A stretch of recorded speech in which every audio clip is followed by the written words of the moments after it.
تو جب امام مالک کے پاس یہ بات پہنچی، کیونکہ کچھ لوگ یہ کہتے ہیں کہ دیدار الہی روز قیامت نہیں ہوگا، تو امام مالک کہہ رہے ہیں کہ وہ لوگ جھوٹے ہیں، اور اس کا کیا جواب دیں گے جس آیت میں اللہ فرما رہا ہے قیامت دن کافر اللہ کو نہیں دیکھ پائیں گے، جب کافر اللہ کو نہیں دیکھ پائیں گے تو اس کا الٹ کیا ہوگا، مومن اللہ کو دیکھ پائیں گے.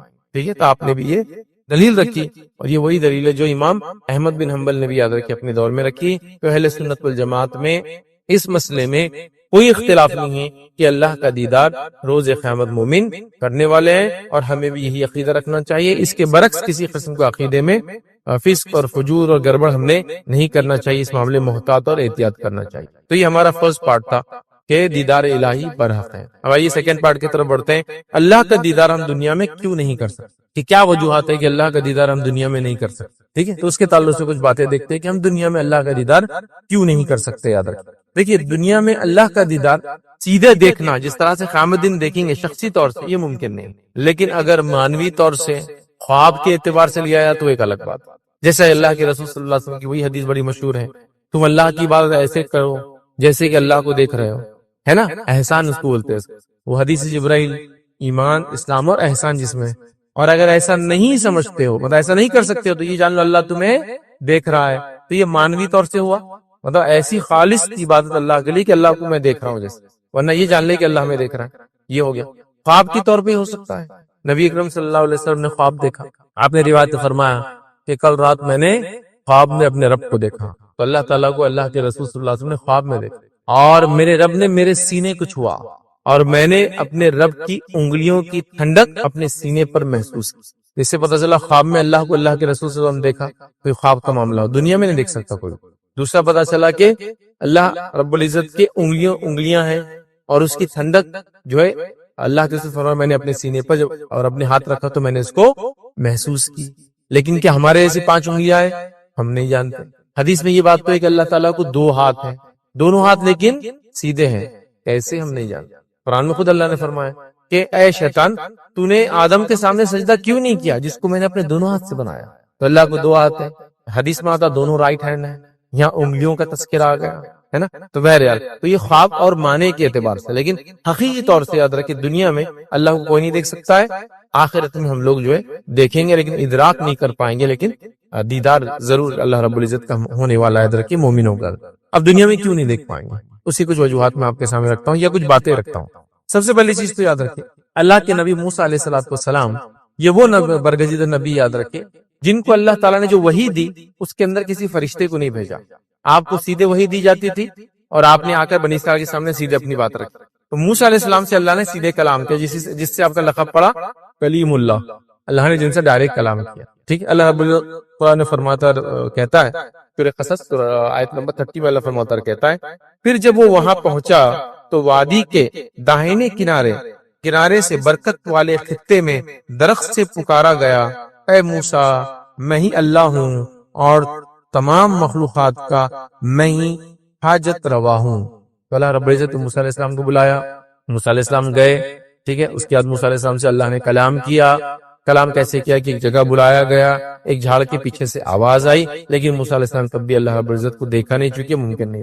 آج اللہ فرماتا اور کہتا ہے اور جب کتاب تورات دینے کے لیے اللہ رب العزت نے موسیٰ علیہ السلام کو بلایا تو موسیٰ علیہ السلام نے کیا کہا ربی ارینی انظر الیک. موسیٰ علیہ السلام گئے اللہ کے پاس اور کہا اے میرے رب مجھے اپنے آپ کو دکھا دے، میں تجھ کو دیکھوں. پہلے جب آپ کو نبوت ملی جب اللہ کو دیکھا نہیں آپ نے، لیکن بعد میں وقتاً فوقتاً اللہ سے آپ کی بات ہوتے رہی. اب جب توریت لینے آپ گئے تو آپ نے ایک خواہش رکھی اے اللہ میں تجھے دیکھنا چاہتا ہوں. ٹھیک ہے، اور موسیٰ علیہ السلام ہی وہ نبی ہے جو یہ کہہ سکتے تھے، وجہ یہ ڈائریکٹ اللہ سے بات کر رہے تھے. خواہش تو ہوں گی نا جس سے میں ڈائریکٹ بات کر رہا ہوں اس کو دیکھوں، تو آپ نے اظہار کر دیا. اللہ رب العزت نے فرمایا کہا اللہ تعالیٰ نے فرمایا تم مجھ کو ہرگز نہیں دیکھ سکتے، البتہ پہاڑ کی طرف دیکھو، اگر وہ اپنی جگہ پر قائم رہ جائے تو تم مجھ کو بھی دیکھ سکو گے. پھر جب ان کے رب نے پہاڑ پر اپنی تجلی ڈالی تو اس کو ریزہ ہی پہاڑ ہو گیا اور موسیٰ علیہ السلام بے ہوش ہو کر گر پڑے. جب موسیٰ علیہ السلام کو خواہش ہوئی کہ میں اللہ کو دیکھوں، توریت لینے جا رہا ہوں، اللہ نے کہا ٹھیک ہے پہلے اس پہاڑ کو دیکھو.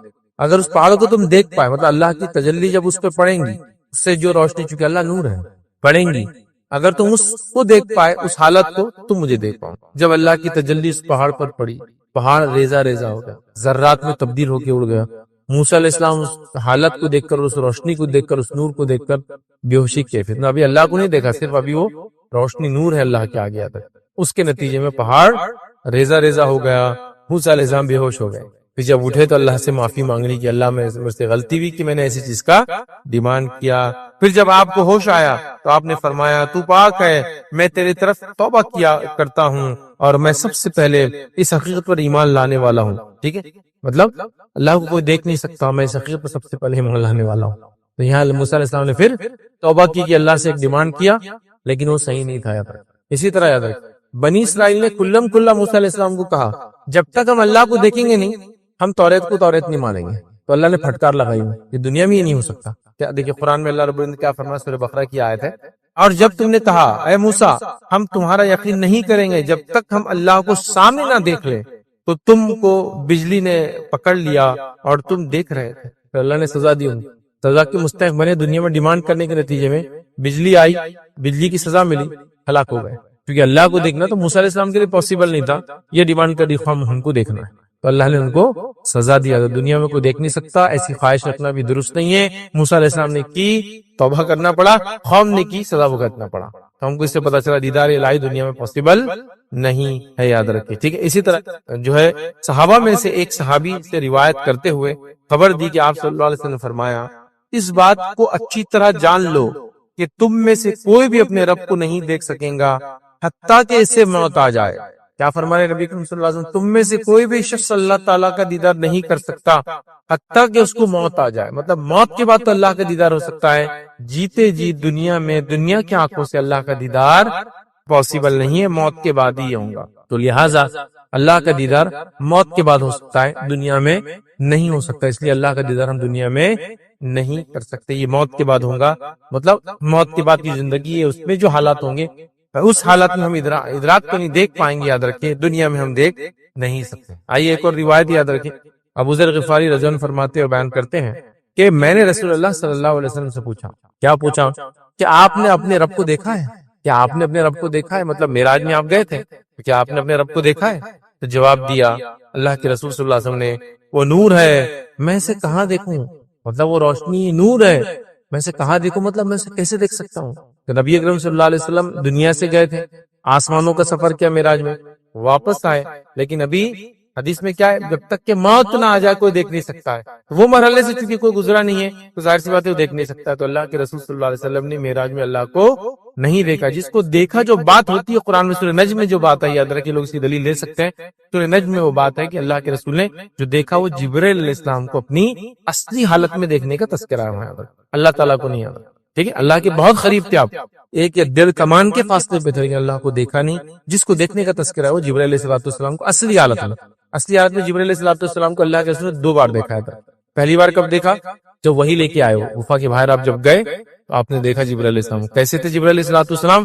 زمین سے آسمان تک سب بھر گیا تھا، اور آپ کے پر تھے اور پروں میں سے جو ہے ہیرے اور موتی جھڑ کر نیچے گر رہے تھے۔ اور حدیث میں آتا ہے کہ آپ کو 600 پر ہے، 600 یاد رکھیں، تو فرشتوں کو پر بھی ہوتے ہیں تک، تو جبرائیل علیہ السلام کو 600، مطلب نہیں مختلف فرشتوں کو مختلف پر ہوتے ہوں گے، لیکن جبرائیل علیہ السلام کو تو 600 پر یاد رکھیں۔ ٹھیک ہے، اور جسامت کے اعتبار سے ایسے کہ زمین و آسمان میں سب کچھ بھر گیا۔ اب آپ پہاڑ پہ کھڑے تو آپ کتنا دیکھ سکتے ہو، ہورائزن سب بھر گیا تھا آپ کے، اتنا میسو آپ کا سائز ہے۔ بہرحال تو یہاں جو آپ نے فرمایا میں کیسے دیکھ سکتا ہوں، وہ تو نور ہے۔ اسی طرح ابو موسیٰ اشعری رضی اللہ عنہ روایت کرتے ہیں کہ انہوں نے کہا کہ رسول اللہ صلی اللہ علیہ وسلم ہمارے درمیان کھڑے ہوئے تھے اور 5 باتوں پر مشتمل خطبہ دے رہے تھے۔ وہ فرما رہے کہ اللہ کے رسول صلی اللہ علیہ وسلم میں کھڑے تھے اور 5 باتوں پر مشتمل ایک خطبہ دے رہے تھے، خطاب کر رہے تھے۔ کیا خطاب کیا آپ نے؟ تو آپ نے یہ خطاب کیا، حدیث میں الفاظ، بے شک اللہ تعالیٰ سوتا نہیں ہے اور نہ سونا اس کی شان کے لائق ہے۔ اللہ تعالیٰ سوتا نہیں ہے، یہ خطبے میں آپ بیان کر رہے تھے۔ وہ میزان کے پلڑوں کو جھکاتا ہے اور اٹھاتا ہے، وہ میزان کے پلڑوں کو جھکاتا ہے اور اٹھاتا ہے، مطلب انسان عمل کرے گا تو جھکتے اور اٹھاتا ہے، تو جھکاتا اٹھاتا ہے سے مراد کیا ہوگا؟ وہ انسانوں کو توفیق دیتا ہے کہ اچھا عمل کرے، اسے پلڑے بھاری ہو جاتے ہیں، اٹھاتا ہے اور جھکاتا ہے، یہ اس کا معنی ہوا۔ رات کے اعمال دن کے اعمال سے پہلے اور دن کے اعمال رات سے پہلے اس کے سامنے پیش کر دیے جاتے ہیں۔ اس کا جو ہے پردہ نور ہے، اس کا پردہ نور ہے، اور اس پردے کو کھول دے تو اس کے چہرے کے نور جہاں تک پہنچیں گا اس کی مخلوق کو جلا ڈالیں گا. اس لیے اللہ کا دیدار دنیا میں نہیں کر سکتا کہ اللہ کا نور جہاں تک پہنچے گا، مخلوقات جہاں تک دیکھ پائیں گی وہاں تک سب چیز جل جائیں گی. جس کی مثال وہ پہاڑ ہے جو موسیٰ علیہ السلام کے واقعے میں جل گیا تھا. اب اس پہاڑ کے تعلق سے تھوڑا سا ایک بات بتا دوں آپ کو کہ بہت سے لوگ یہ ان کا کہنا اور ماننا ہے کہ وہ جو پہاڑ جو جلا تھا اسی سے کیا بنا معلوم آپ کو؟ سورما.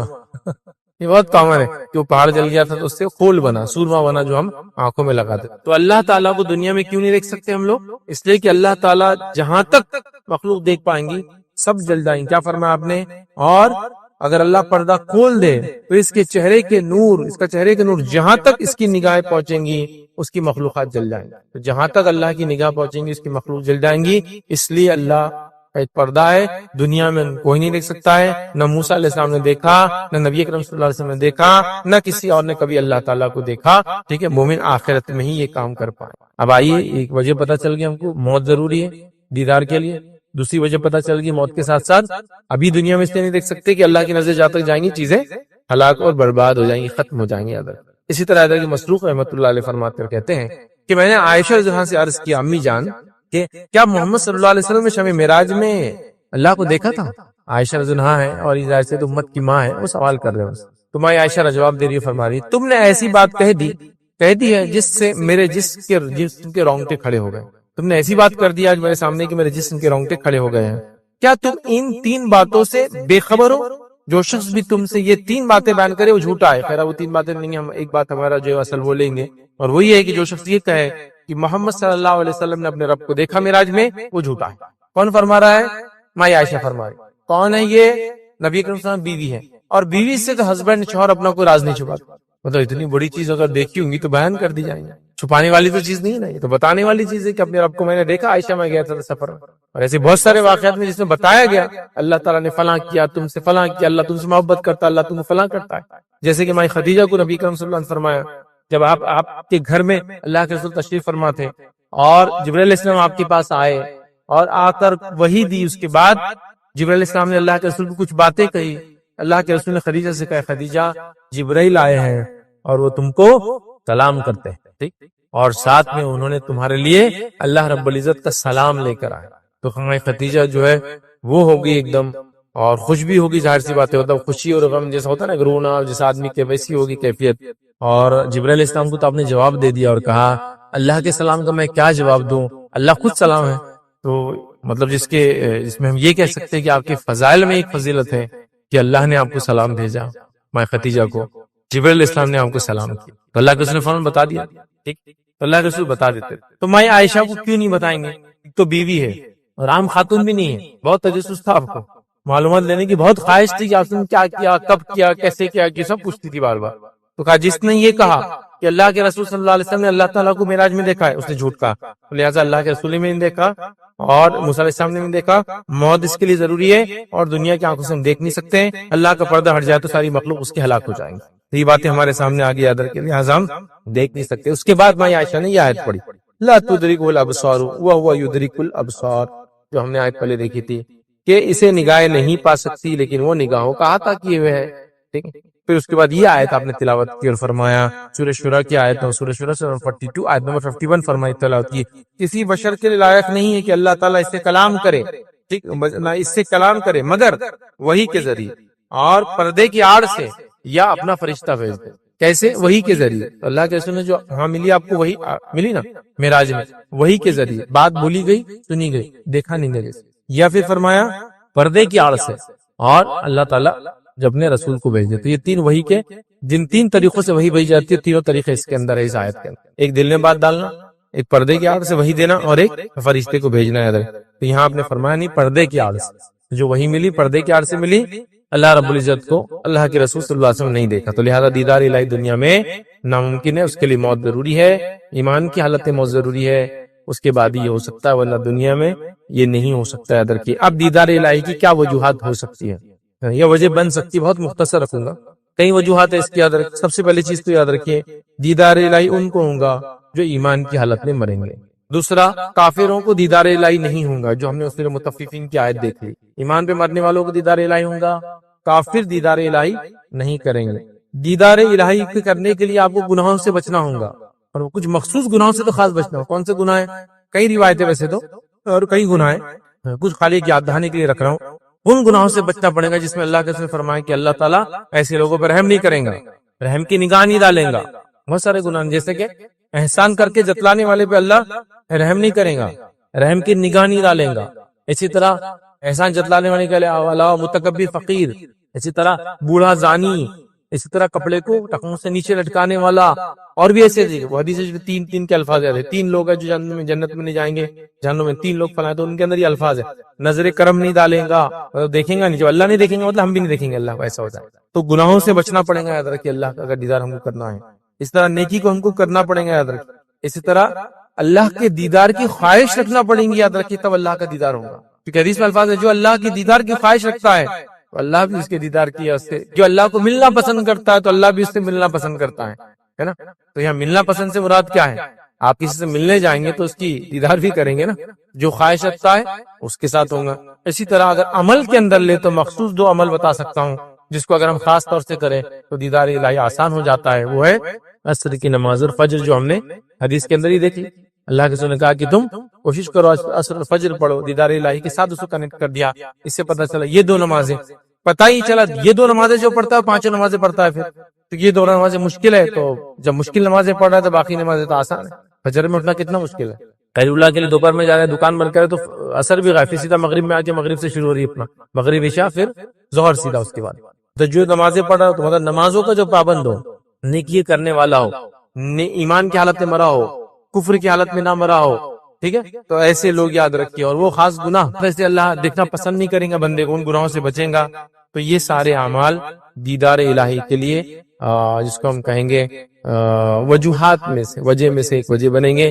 تو کچھ باتیں ہیں کہ گناہوں سے ہم بچیں، نیکی کو ہم کریں اور نیک لوگوں میں ہم شامل رہیں تو دیدار الہی ہوں گا۔ تو دیدار الہی حق ہے، اللہ کا دیدار یاد رکھیے یہ حق ہے، اور یہ جنتیوں کے لیے سب سے بڑی نعمت ہے، اور جہنمیوں کے لیے سب سے بڑا عذاب ہے کہ اپنے کریٹر کو کبھی دیکھ نہیں پائیں گے اور یہ اپنے رب کو دیکھ پائیں گے۔ اور جنتیوں کو جنت میں دیدار الہی سے محبوب کوئی چیز نہیں ہوگی، مطلب ساری نعمتیں پھیکی پڑ جائیں گی اللہ کے دیدار کے سامنے۔ تو لہٰذا ہم لوگوں کو اللہ کے دیدار کی طلب رکھنا چاہیے، اور حقیقی طلب یہ ہے کہ ہم نے اعمال ویسے کرنا چاہیے جس اعمال کی بنیاد پر دیدار الہی ہوتا ہے، ورنہ صرف دعائیں چالو ہے، اعمال غائب ہے، تو یہ سب چیزیں نہیں ملتی۔ اور امت مسلمہ کا اکثر کہا لیے ہم دعاؤں سے کام چلانا چاہتے، عمل سے نہیں، کہ اللہ مجھے نمازی بنا دے، ٹھیک ہے نا۔ عمل بھی تو کرو، اٹھنے کی کوشش کرو، جانے کی کوشش کرو، دل کو منانے کی کوشش کرو، نفس کو کے غلام بننے کے بدلے نفس کو اپنا غلام بناؤ، پریکٹیکلی کچھ کرو نا۔ ہم سب دعا پہ چلا رہے ہیں، اللہ مجھے جو ہے فلاں چیز کروا دے، بس دعاؤں سے چلا رہے، ہم وہ کرنا ہی پڑے گا ادھر کے۔ تو لہٰذا دیدار الہی اگر ہم چاہتے ہیں یا مانگتے ہیں تو ہمیں ویسے اعمال بھی یہاں کرنا چاہیے جس کے نتیجے میں دیدار الہی ہوتا ہے۔ یاد ہے کہ تو چند باتیں ہم دیکھی، تو دیدار الہی حق ہے اور اس کا کوئی انکار نہیں کر سکتا۔